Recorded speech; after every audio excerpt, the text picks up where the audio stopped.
ॐ अथ श्री आदित्यहृदयस्तोत्रम्। अस्य श्री आदित्यहृदयस्तोत्रस्य अगस्त्यऋषिः अनुष्टुप् छन्दः। आदित्यहृदयभूतो भगवान् ब्रह्मदेवता ब्रह्मविद्यासिद्धौ सर्वत्र जयसिद्धौ च विनियोगः। ततो युद्धपरिश्रान्तं समरे चिन्तया स्थितं रावणं चाग्रतो दृष्ट्वा युद्धाय समुपस्थितं दैवतैश्च समागम्य द्रष्टुमभ्यागतो रणम् उपगम्याब्रवीद रामम् अगस्त्यो भगवास्तदा राम राम महाबाहो शृण्वुह्यं सनातनम् येन सर्वान्नरेण वत्स समरे विजयिष्यसे आदित्यं हृदयं पुण्यं सर्वशत्रुविनाशनं जयावहं जपं नित्यम् अक्षयं परमं शिवं सर्वमङ्गलमाङ्गल्यं सर्वपापप्रणाशनं चिन्ताशोकप्रशमनम्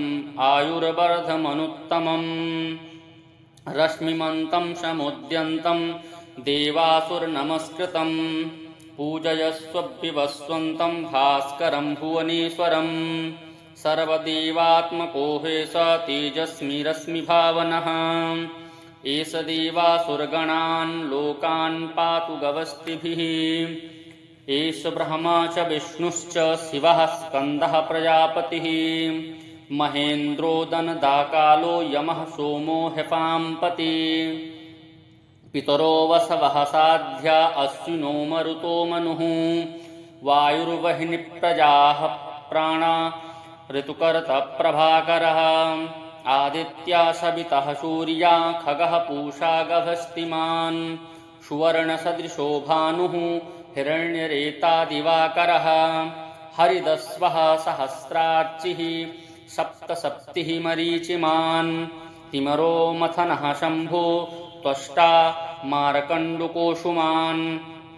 हिरण्यगर्भः शिशिरस्तपनोहस्करोरभि अग्निगर्भोदिते पुत्रः शङ्खाशिशिरनाशनः व्योमनाथस्तमो भेदी ऋग्यजूषामपारगः धनवृष्टिरपां मित्रो विन्ध्यपीति प्लवङ्गमः आतपी मण्डले मृत्युः पिङ्गलः सर्वतापनः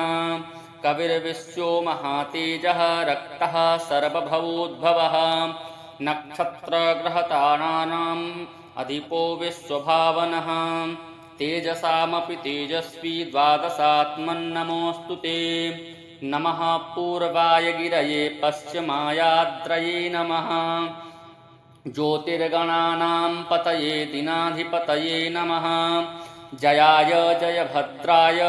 हर्यश्वाय नमो नमः नमो नमः सहस्रांशो आदित्याय नमो नमः नमः उग्राय वीराय सारंगाय नमो नमः नमः पद्मप्रबोधाय प्रचण्डाय नमोऽस्तु ते ब्रह्मेशानाच्युतेशाय शूरायादित्यवर्चसे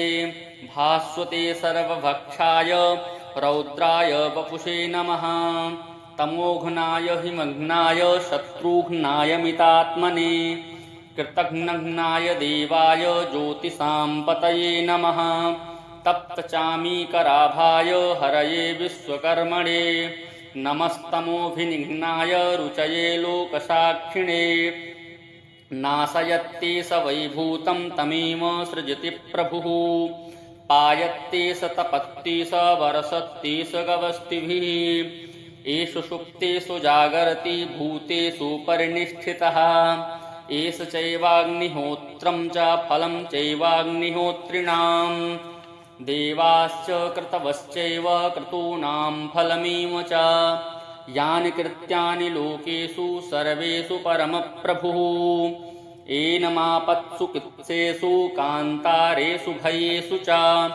कीर्तयन् पुरुषः कश्चिन्नामशीदति राघवः पूजयस्वेनमेकाग्रो देवदेवं जगत्पतिम् एतं त्रिगुणितं जप्त्वा युद्धेषु विजयिष्यसि अस्मिन् क्षणे महाबाहो रावणं त्वं जयिष्यसि